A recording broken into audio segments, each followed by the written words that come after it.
दिनार फरमाते मैंने 60 हज किए। एक हज के मौके पर मैंने बड़ा रश देखा, लाखों का इज्तिमा हुआ। मेरी बातों की समझ तो आ रही है ना आप दोस्तों? जो नहीं बोल रहे उन्हें भी आ रही है ना? अल्लाह जज़ा दे। कहते लाखों का मजमा था तो मेरे दिल में ख्याल आया, मैंने कहा अल्लाह, इतने लोग आए हैं, इनका हज कबूल भी हुआ है कि नहीं? फरमाते मैं सोच रहा था तो रात को ना ख्वाब में मैंने किसी कहने वाले को कहते हुए सुना कि सबका कबूल हो गया है। बल्ख का रहने वाला मोहम्मद बिन हारून बल्खी है, उसका हज कबूल नहीं। फरमाते शहरों के अलग-अलग खैमे लगते थे। अब भी आप हज करने जाएं तो पाकिस्तानियों की रिहाइशें अलग होती हैं, इंडियन की अलग, बांग्लादेश के अलग, मिस्री, यमनी, सब लोग अलग-अलग रिहाइशें होती हैं, झंडे लगे होते हैं मुल्कों के। कहते मैंने सवेरे उठ के ढूंढना शुरू कर दिया, ढूंढता हूँ वो बंदा मिले। कहते जहाँ बल्ख शहर के लोग रहते थे वहां चला गया तो मैंने लोगों से पूछा तुम में मोहम्मद बिन हारून बल्खी कौन है? लोग कहने लगे वो तो बड़ा नेक आदमी है, परहेजगार है, बड़े भोले भाले, बड़े अल्लाह वाले, रियाज आपको बस हम ही जानते, वो तो बड़ा नेक है, परहेजगार आदमी। मैंने कहा अच्छा कहाँ है? उन्होंने कहा पहाड़ के पीछे उसने खैमा लगाया हुआ है, सारी रात इबादत करता है, सारा दिन रोजा रखता है, कायमुल लैल है, साइमुद दहर है। क्या बात? फरमाते मैं उन लोगों की बात सुन के हैरान हो गया कि मुझे क्या बताया गया, ये क्या कह रहे हैं? फरमाते मैं पहाड़ के पीछे गया। हज़रत मालिक बिन दिनार अलैहिर्रहमा फरमाते हैं जब मैं वहां पहुंचा तो मैंने उस शख्स को मुसल्ले पे बैठे देखा। कसरत इबादत के आसार उसके वजूद पर नजर आ रहे थे, सीधा बाजू उसका कटा हुआ था। फरमाते 2 रकते मुकम्मल करके ना मैंने उससे अस्सलाम वालेकुम कहा तो मुझे कहने लगा वालेकुम अस्सलाम, आप मालिक बिन दिनार हैं? मैंने कहा बड़ी इसकी फिरासत है।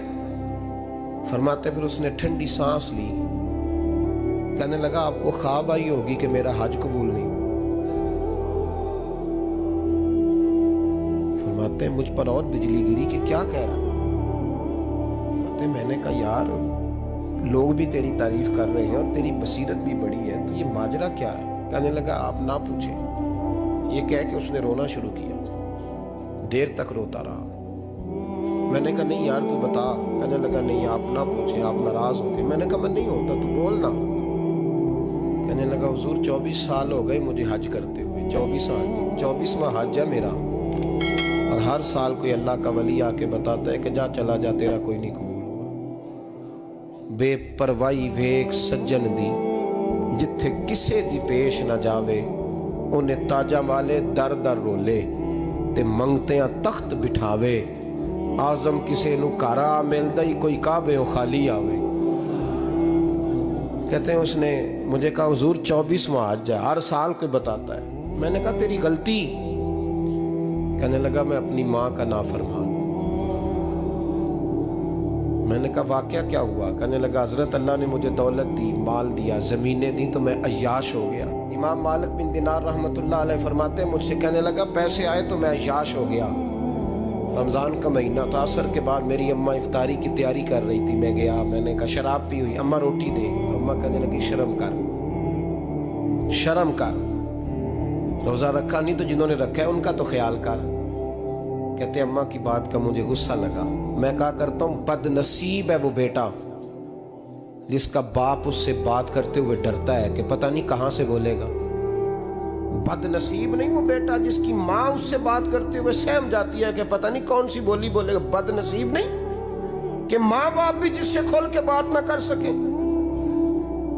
हजरत मालिक बिन दिनार से कहने लगा अम्मा ने जब कहा ना शर्म कर तो मुझे गुस्सा आया, मैंने माँ को थप्पड़ मारा और मेरी माँ जलते हुए तंदूर में गिरी। लोगों ने मुझे पकड़ के अंदर बंद कर दिया कमरे में। सारी रात मैं शोर सुनता रहा पर नशे में धोत रहा। सवेरे आंख खुली तो मेरी बीवी बैग बांध रही थी। मैंने कहा कहाँ जा रही हो? कहने लगी जो माँ का नहीं बना मेरा कैसे बनेगा। वो मैंने कहा मेरी अम्मा का, वो तो लोगों ने रात को ही दफन कर दी जनाजा पढ़ के। तड़प के कहने लगा मुझे क्यों नहीं बताया? तो कहते हैं लोग कहने लगे तेरी मरती हुई माँ कह गई थी इसे मेरा मुंह ना देखने देना। میرے جنازے کے قریب نہ آئے۔ حضرت مالک بن دینار فرماتے ہیں جب اس نے یہ بات سنائی تو میں نے بھی اس کے منہ پہ تھپڑ مارا۔ میں نے کہا تو اسی قابل ہے۔ کہتے ہیں وہ رونے لگا، حضور دعا کرے اللہ مجھ سے راضی ہو جائے۔ کہنے لگا جب ماں کی انتقال کی خبر ملی تو میں نے کلاڑی لے کے وہ ہاتھ کاٹ دیا جس سے ماں کو مارا تھا۔ میں نے ساری جائیدادیں خیرات کر دی۔ 24 سال ہو گئے، 24 سال ساری رات نماز پڑھتا ہوں، روزہ رکھتا ہوں، حج کرتا ہوں، پر ہر سال کوئی آ کے کہتا ہے جا دوڑ جا تیرا کوئی نہیں قبول ہوا۔ حضور دعا کرے مالک راضی ہو جائے۔ فرماتے ہیں میں تھپڑ مار کے آ گیا۔ میں نے کہا تجھ سے راضی ہو جائے اتنے ظالم سے؟ امام مالک فرماتے ہیں رات کو آ کے سویا تو مجھے خواب میں رسول پاک کا دیدار ہوا۔ تو نبی پاک علیہ السلام نے فرمایا مالک تو اسے مایوس کیوں کر آیا ہے؟ اللہ تو بڑا مہربان ہے۔ کہا حضور ماں کے نافرمان کو معافی کیسے ملے گی؟ تو امام مالک فرمانے لگے نبی کریم نے فرمایا جا اسے جا کے بتا دے تجھے قیامت میں تیری ماں کی وجہ سے بخش دیا جائے گا۔ کہا حضور اماں کی وجہ سے کس طرح؟ تو محبوب فرمانے لگے اس کی ماں قیامت میں اس کے خلاف مقدمہ دائر کرے گی رب کریم کی عدالت میں، اے اللہ میں نے 9 ماہ پیٹ میں رکھا، درد سہ کے اسے جنا، جگر کا خون پلا کے پالا اور اسی نے مجھے قتل کیا۔ رب کریم اس کی ماں کا مقدمہ سن کے کہے گا اٹھاؤ اس کو دوزخ میں پھینکو، اس نے ماں جلائی تھی اسے بھی جلاؤ۔ محبوب فرمانے لگے جب پکڑ کر کے مالک اس کو محمد بن ہارون کو لوگ لے جائیں گے نا جہنم کی طرف،